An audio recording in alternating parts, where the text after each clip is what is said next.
Become a patron at www.patreon.com/Golden Era Bookworm for hard to find books, scans of rare photos, and articles on the golden era of bodybuilding. Hi everybody, Golden Era Bookworm here. Today we return to the Don Howorth interviews and look at how Don Howorth tried to emulate his idol Steve Reeves and how he purposely trained to widen his already wide shoulder girth even further to obtain the proportions that Steve Reeves had. In this video interview, which continues from my previous interviews with Don Howorth, we learn the specific exercises that Don Howorth used to widen his structure to achieve the incredible V-taper that he was well known for. Just look at the famous sweater photo. This image speaks 1,000 words, doesn't it? Damn, I mean, look at his width. You can see his shoulders are capped to the max under that sweater. It is absolutely mind-blowing. One of my favorite photos of Don Howorth. And his tiny hips just accentuate the width of his shoulders and create the most incredible V-taper. This photo truly serves to illustrate why Don was known to have door barn wide shoulders. No wonder he was called the Duke of Delts. Damn. I mean, look at the girl. She's just smiling right next to him. Looks like a matchstick in comparison. Anyway, on to the interview. Would you say that Steve Reeves served as your first true inspiration in bodybuilding? Yeah, he's the only inspiration. Right. I have to say he's the greatest of all time. He is the greatest of all time. With Steve Reeves as your inspiration, would you say, seeing that he was your only inspiration, as you mentioned earlier, that you tried to emulate his look? Yes. Yes. There's nobody else that has that particular look, you know, small waist, big calves, very symmetrical, very aesthetic looking. Would you say that also your form of training? I've seen many photos of you training on a moon bench, doing all sorts of rib cage expansion exercises, hanging off the chin bar, going really wide.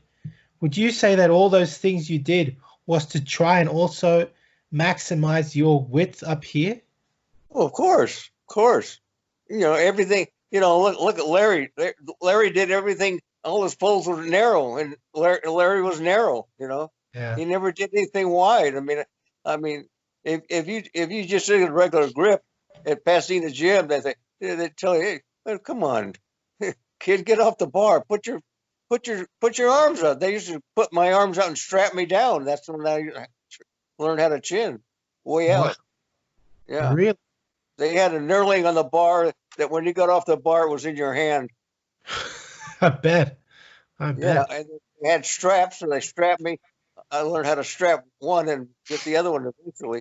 But I wider out, it pulls everything out, because once you start like once you start upright rowing, you must forget about getting wide, because it keeps you from getting wide. This is something that Steve Reeves and both Leroy Colbert used to say, that it is possible to try and maximize your width by going wide on everything, especially on chins, on even deadlifts, like Reeves did with that Reeves deadlift. Do you agree with that? Yes. You train wide, you'll get wide. I mean, but a lot of it's hereditary, you know. Yeah, of course. What about the rib cage expansion exercises? Did you use the moon bench and all those things to really try and emphasize that? Oh, I just did pullovers. All I knew was pullover press. Yeah, well, that's what I mean. I've seen photos of you on different kinds of benches doing lots of different pullovers. Did that? On a straight bench was the only one I really liked. Right, okay. But you did that to have that great rib cage development? Well, I did it because that's what everybody else did, you know. That's what you do to get your rib cage out. And I never thought of myself having a winning best chest, because I won best chest in Mr. California, Mr. Los Angeles. I never even thought about it. In fact, I run across a couple of awards in Mr. Los Angeles, best arms, best chest, and I thought, why did they pick me for best chest? And I don't think it was rib cage, because anytime anybody did a rib cage shot, that shot me right out of the picture. So I did it like a twisting thing, and showing my tricep and my chest, and I have several awards for best chest, and I think it was because of the shape of the pec. Right. Okay. Okay. Because you can't, most of the times you're on the stage and you got the, when I was younger, the guy's great big chest is just stupid for me to turn sideways Mm-hmm. because I was, I was twice as wide as everybody. Well, when I turned from the side, I was twice as thin too. They had Yeah. no depth. Right. But it's something that you did try and develop, the depth. Right. Right. Would you say that's missing today? This whole wonderful rib cage development in today's bodybuilding? You don't see it anymore. Nobody has any rib cage because they're all. I believe it's because it comes on so fast with all the steroids, growth hormones. You Yeah. know, you just can't say, oh, see a painting. Oh, I missed a stroke. Let's let's do some other stroke and we'll fix that part because these guys are in such a hurry. I mean, it took 15 years to win Mr. America. Now it takes 3 to 5 years. Mm. Because everyone's all juiced up, and Yeah. you got to. It's like building a great mansion, a nice house. It's just not like throwing a kit together, and that's the way it seems like these days. Nobody Yeah. has rib cages because they just all pec work. They all have big legs, big guts. Yeah. Tell me about it. So, as we have heard from Don himself, Don believed that Steve Reeves was the greatest bodybuilder of all time, his own words, and that he tried to emulate the look of his idol, which he achieved through specific exercises such as wide grip chins and pullovers. If I look through my magazines and through the internet, we can see several photos of Don performing the exact exercises he describes and in the way that he performed them. For example, Don mentions that you must train wide to get wide, and that he performed wide grip chin-ups to enhance his shoulder width.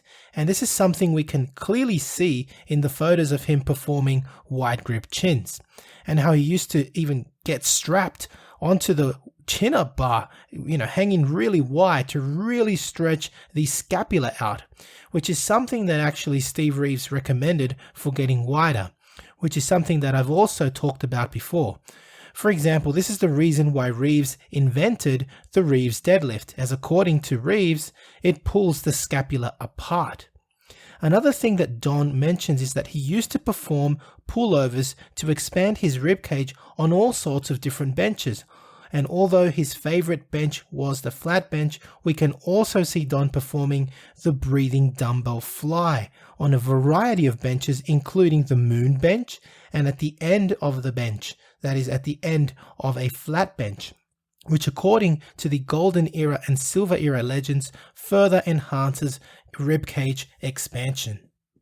Now, if you want to do as Don Howorth did and emulate the great Steve Reeves and the wonderful physique he was able to achieve, then please head on to my website www.goldenerabookworm.com and check out the following titles that will help you achieve that wonderful V-taper.